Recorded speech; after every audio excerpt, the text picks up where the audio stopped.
season, I can get 8 million from fruits. Then from seedlings, I can get 60 million in a year. I like farming very much in my lifestyle. And even when I go to school, I was paying my school fees from the income which I got from farming activities. And this time, even my health and this other development which I'm doing, all the inputs I get from farming. And in this fruit production, the serious challenge which I'm facing is these fruit flies, which is affecting fruit production in our region. First, I only have this grass house. This time, I have changed from grass house to a mabati house. I have bought some plots in my trading center, even in a rural town, which I have started developing. And this time, paying school fees is not a problem to me. And feeding my people, I have trained very many farmers, which have created for me opportunities to reach in any corner of the country, and marketing ideas which I'm getting from other farmers like me.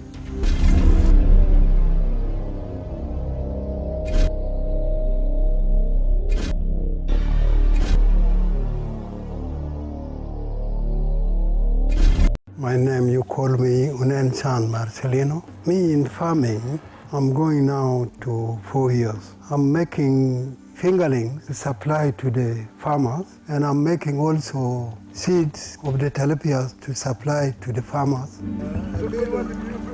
I've been giving support to orphans. I've been giving training to the farmers how to feed the fish and how to harvest the fish and look for the market. Because we don't have a machine for making feeds in the northern here, we have been getting feeds through Uganda to Kampala. Then the price also was very high, and transporting to Gulu here is also a problem. Now we are looking for the machine to make the feeds so it can make the farmers to get the fish so they can continue feeding their fish.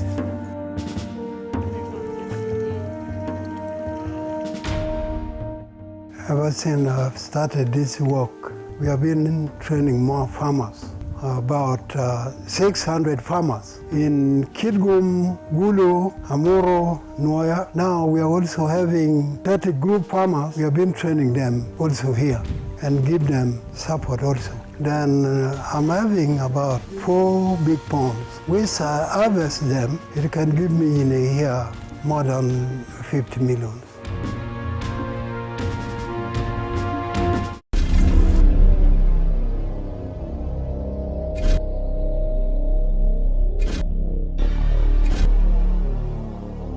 This farm is called FACOM, and we are here in a big project of pawpaw projects, which covers more than 25 acres of pawpaw. I'm so interested in farming, and I'm so glad because I'm in farming. When I left outside in 2006, I came back here in this country.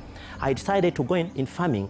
Why? Because of the things I saw in Europe. People, they are so rich because of farming. And the only thing they used to be rich is one. They decided at least to tack on one crop. That's what I did. I decided to venture into pawpaw. Why pawpaw? It is that pawpaw has a bigger market here in our country and outside our country. The size of the land of this pawpaw project is more than 50 acres, whereby here where we are is like 30, and we have the other one in Nakaseke, more than 50 acres, and then I have the other one on the other side of 15 acres. So the whole acreage is approaching to 70 to 80 acres of pawpaw project, which I do have. All of our farms, we have 250 workers around on the 5 farms. Have the 100 acre of maize, whereby I have more than 60 workers down there. Right here where we're standing, we have more than 20 people working on it. People who pick fruits, people who cultivate, but permanent workers, I do have 20 permanent workers. And these are just supervisors and managers, then the other are casual laborers. The innovations and the technology I apply on this farm, I do my things right in lines. And number 2, I'm so specific to an extent that I don't just get anywhere the seedlings. I do my own pawpaw seedlings or other things, the one I grow. I can't go around and look for any seedlings because sometimes you get some diseases and you import them from other farmers to my farm. My attitude towards farming changed. For me, time before, I never knew that someone can go into farming and can become rich and richer. Like myself, I'm not a poor man. No. Why? That in every acre, every season, I can get 12 million. I have more than 50 acres of pawpaw. What we do here, as you see the grass around there, we collect it, we put in a big drums, and then we add some ash. Then we make some good fertilizers, and we make some good pesticides. So for us, instead of going for the pesticides and herbicides, what we do, we mix ours so that we can spray on our pawpaws. Because right outside in Europe, they don't need some pesticides because there are some which are not good to be used on fruits. 75% of my pawpaws, the one I do have, I just send them to Nairobi because they make juice and they export it to Saudi Arabia, to United Arab Emirates, and then the left ones just send them to Sudan. And the problem I do have right now is that I don't have enough because of the demand.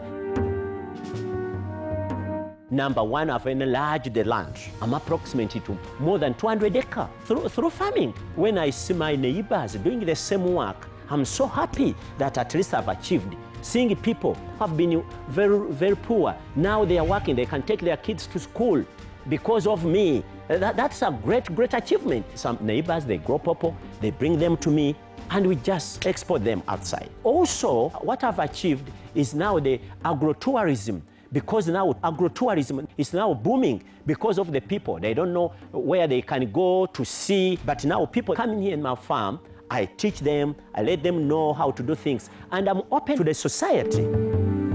Our challenge here is the workers. After training our workers, some people come and pick them for free, and they just take people who are well trained.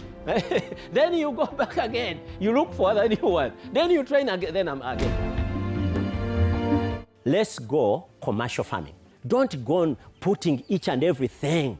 In Uganda, we call it a nimiro yomunafu, a julamu karonda. That is a Uganda way. That in a farm of a reziman, that's where you sell cassava, banana, every crop is in there.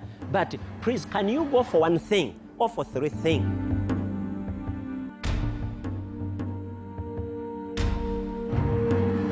It is interesting what Ugandan farmers are doing.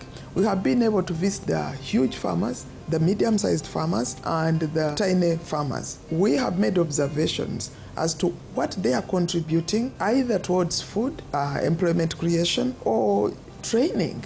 Encouraging people that agriculture is one of those areas where one does not have a need to look for employment. Some of these farmers have really brought elegancy to agriculture. In the field, we found what I would consider absolutely interesting things. First, very successful individuals that sometimes we don't even know exist in this country. We have young people who took initiative, driven not by anything, but by a desire to farm. That tells you that with the opportunity that we have in this country, the youth can commit themselves to agriculture and change their lives.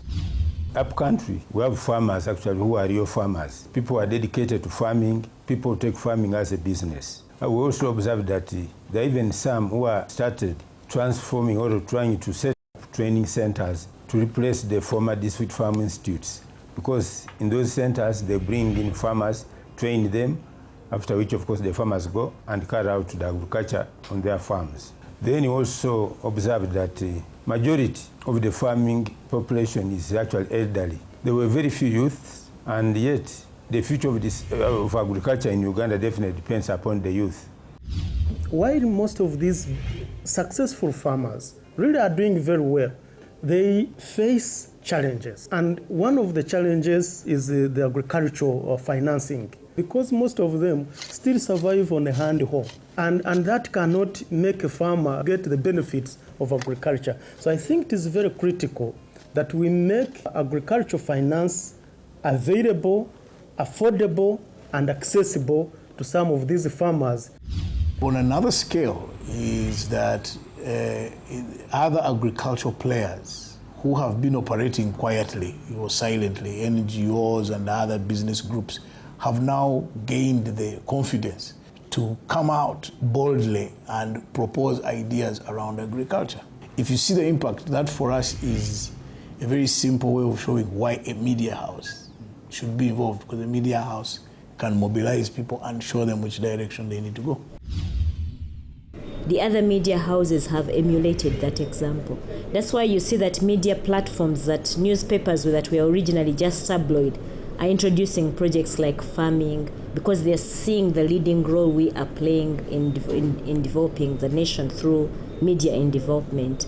And it's not just stopped in Uganda. Actually, even in the neighboring countries, the media is emulating the Vision Group example. And you find that they're now starting projects to foster development, like farming pullouts, which in the past they didn't have. I think they're now realizing that for the media to develop, it has to be relevant to the communities.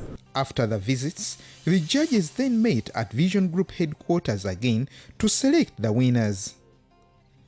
Basing on the agreed scorecard, 10 names were selected, with one winner from each region. The competition was tough and tight. After critically assessing the top 10, the judges announced the top 3 winners. In the third position is Lawrence Alisiku from West Nile. In the second position is Judith Bakiria from Bukedde in eastern Uganda. The overall winner is Patrick Yiga from Luwero in central Uganda. The winner is an inspiring gentleman. He's practicing integrated farming. He's looking at the food security, but he's also looking at the farming as a business. He's a farmer who has created a huge impact on the surrounding community. He goes ahead and makes his farm a center for training other farmers. He has reinvested back into his agricultural business, meaning that he has faith in what he's doing. And he also, in terms of the market, he really goes beyond, not only marketing his things locally, but he also goes beyond up to Europe.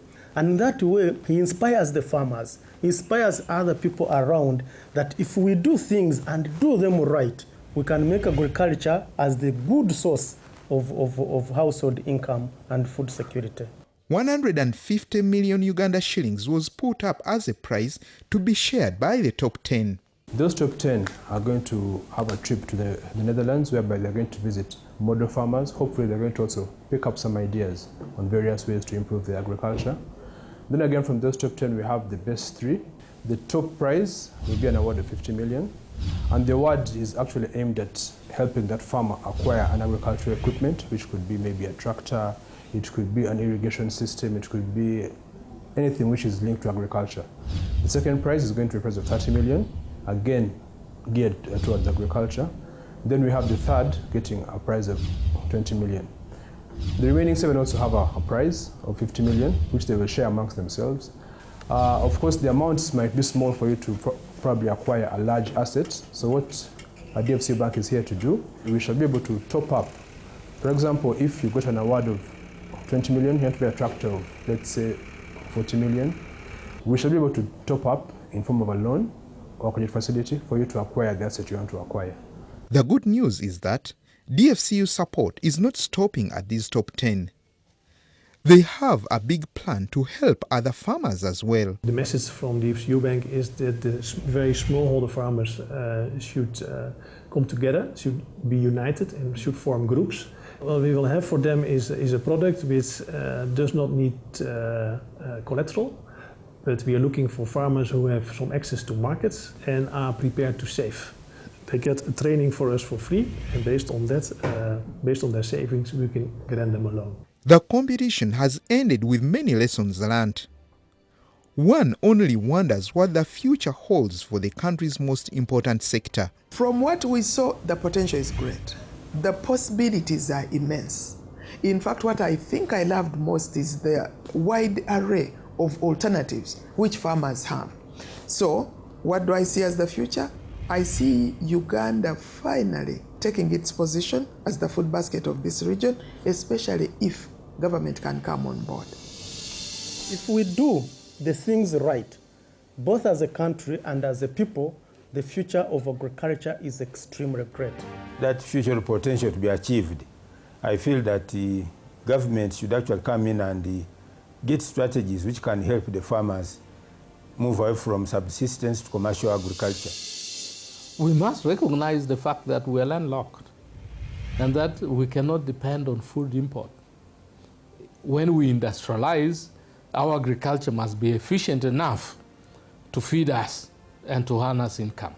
And so we have to make that projection and plan to achieve it as we move along in development. What we would like to introduce also into Uganda is the idea that farming is a very respectful line of business. So we would like to communicate to the farmers' unions and to the farmers' associations that farming as such is a very well respected job. It's not something that you do when you cannot do anything else. And that's why we see this competition where good farmers share their experiences with farmers that still have to achieve. We think that it's a very good instrument to further this agenda of moving in Uganda from subsistence farming into commercial farming.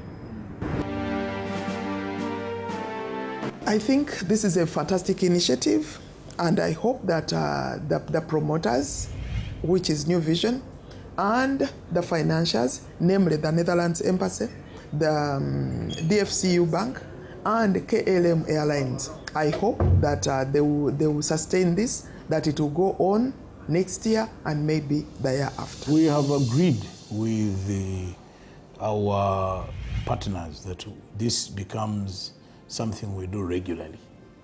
So if we do it regularly, those who missed out still stand a chance of the next one. One-time action or a one-time event doesn't make much of an impact. At the moment you start repeating it, I think you will have really a lot of success. And you have so many farmers in this country, and actually we are only sending 10 farmers to Amsterdam.